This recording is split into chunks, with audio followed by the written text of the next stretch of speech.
13 जून को इजराइल के हमले के बाद जब ईरान ने इजराइल पर मिसाइल बरसाई तो पूरी दुनिया हैरान थी। ईरान मिसाइल अटैक का हर रिकॉर्ड तोड़ रहा था।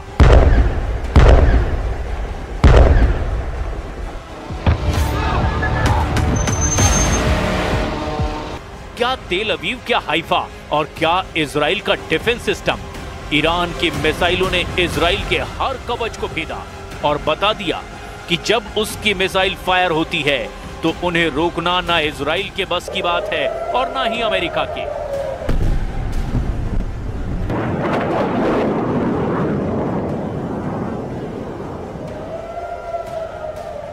12 दिन तक ईरान के गुस्से को पूरी दुनिया ने देखा और अब इन्हीं हमलों से सीखते हुए ईरान ने एक बड़ा ऐलान किया है।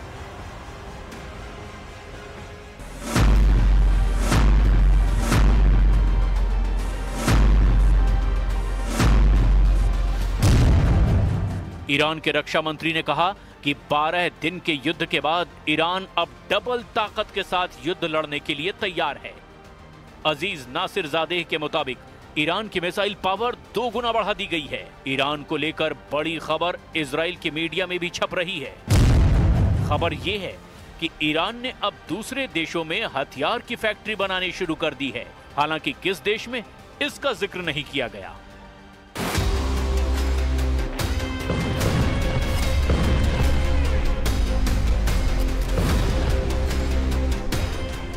ऐसा इसीलिए क्योंकि 13 जून को जब इजराइल ने ईरान पर हमले से युद्ध की शुरुआत की, तब इजराइल की एयरफोर्स ने ईरान के कई हथियार फैक्ट्रियों को टारगेट किया। अपने सर्वोच्च नेता खामनेई के ऑर्डर पर ईरान अब ऐसा खतरा और नहीं उठाना चाहता।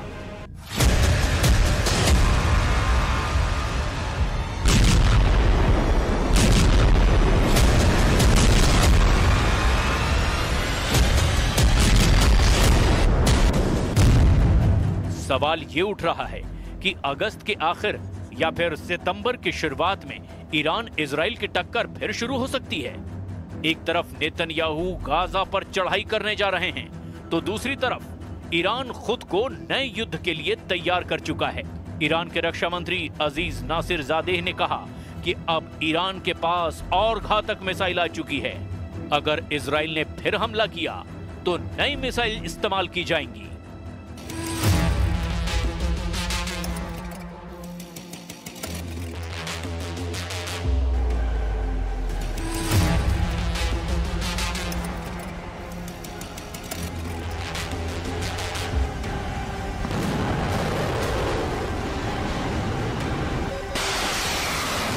ईरान की असली ताकत उसकी मिसाइल है और इजराइल पर हुए हमलों की कामयाबी को देखते हुए ईरान का फोकस अब मिसाइल उत्पादन पर है।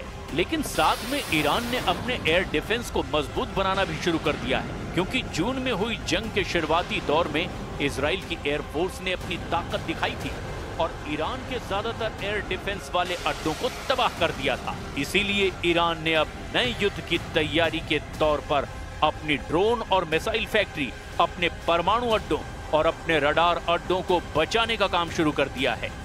इसके लिए इन सभी ठिकानों को बेहतर डिफेंस सिस्टम से लैस किया जा रहा है, ताकि इजराइल अगली बार हमला करे तो ऐसे ठिकानों को बचा लिया जाए।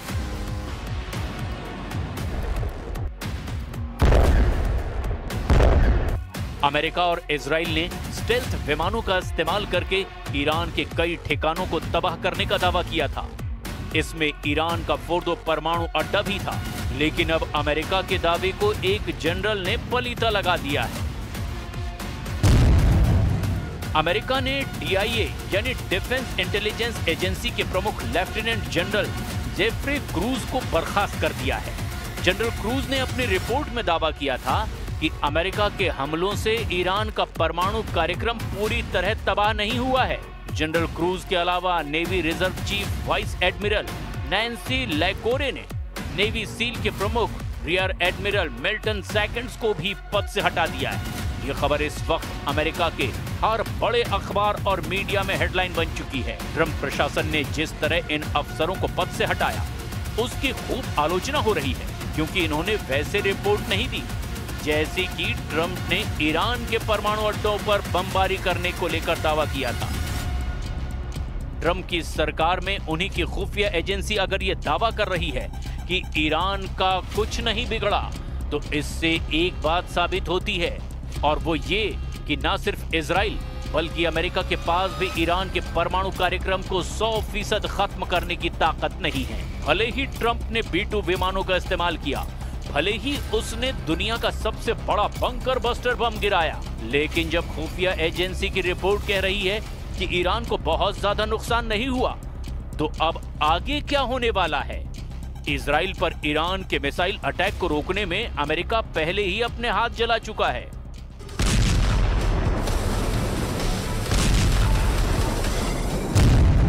रिपोर्ट है कि इजराइल को ईरान से बचाने के लिए अमेरिका ने जब अपना सबसे बेहतरीन मिसाइल डिफेंस सिस्टम थाड एक्टिव किया, तो ईरान की मिसाइलों को रोकने में थाड का 20% मिसाइल स्टॉक खत्म हो गया। यानी अमेरिका ने जिस मिसाइल डिफेंस सिस्टम को रूस और चीन से बचने के लिए तैयार किया, उसकी 20% मिसाइल तो सिर्फ ईरान को रोकने में इस्तेमाल करनी पड़ी।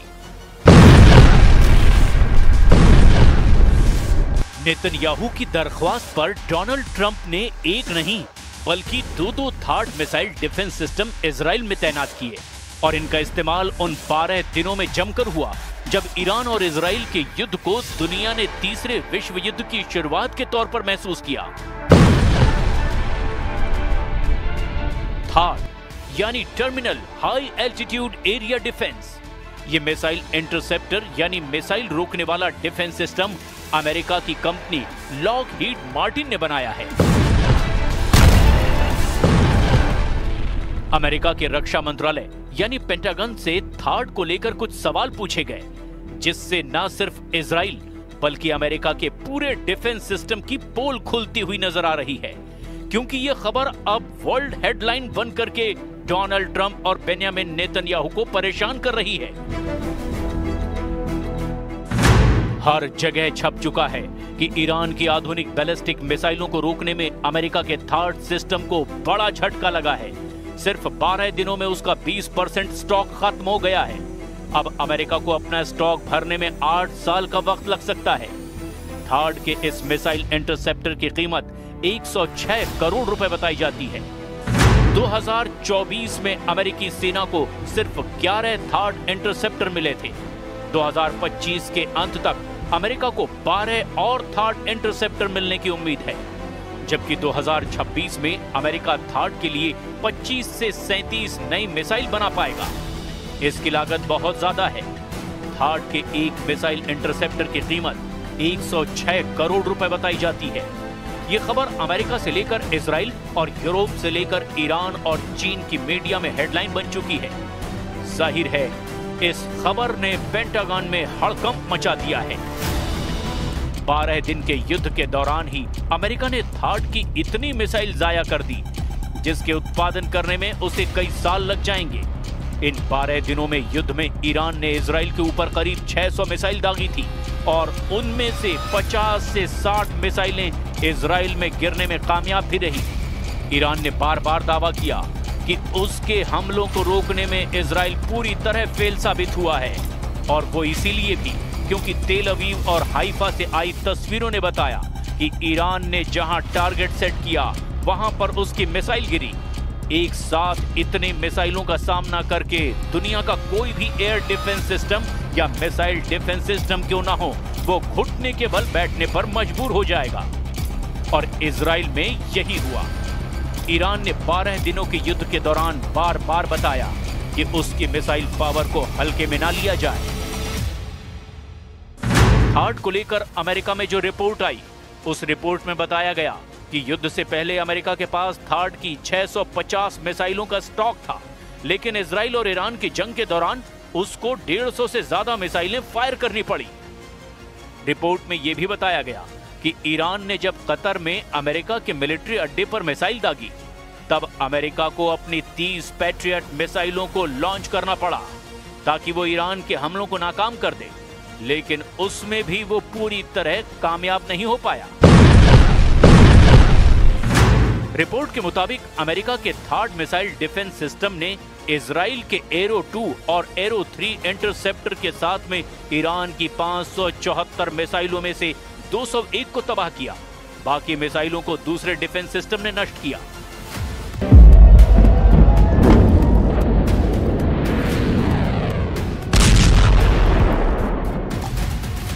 ईरान की मिसाइल पूरी तरह फेल नहीं हुई, इसकी गवाही तो तेल अवीव और हाइफा में हुई तबाही भी दे रहे हैं। इसीलिए ये कहा जा रहा है कि थार्ड या एरो पूरी तरह कामयाब रहे।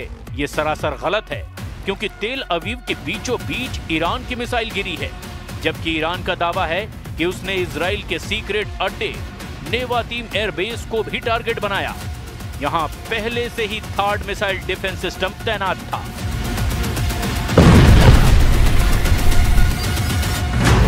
थार्ड 200 किलोमीटर की दूरी तक दुश्मन के किसी भी मिसाइल को मार सकता है। ये 150 किलोमीटर की ऊंचाई तक किसी भी मिसाइल को इंटरसेप्ट कर सकता है। अमेरिका के पास थार्ड की 7 बैटरियां हैं। एक बैटरी में 6 ट्रक माउंटेड लॉन्चर होते हैं। दुश्मन की मिसाइल को रोकने के लिए ये थार्ड सिस्टम के एक लॉन्चर से एक बार में 8 मिसाइल दागी जा सकती है, यानी पूरी बैटरी में कुल 48 इंटरसेप्टर मिसाइल होती हैं। इसे ऑपरेट करने के लिए 95 सैनिकों की जरूरत होती है।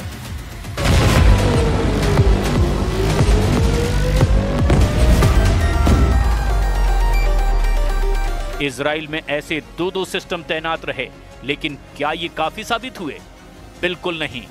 हाइफा और तेल अवीव में गिरती हुई मिसाइलों ने बताया कि ईरान एक बार में सैकड़ों मिसाइल फायर करने की ताकत रखता है और उनको रोकना ना इजराइल के बस की बात है और ना ही अमेरिका इसमें 100% कामयाब रहा। और अब ईरान ने अपनी मिसाइल पावर को 2 गुना करने का ऐलान किया है। ऐसे में समझा जा सकता है कि नया युद्ध हुआ या फिर जंग फिर शुरू हुई तो अमेरिका और इजराइल को ईरान से कैसे टक्कर मिलेगी।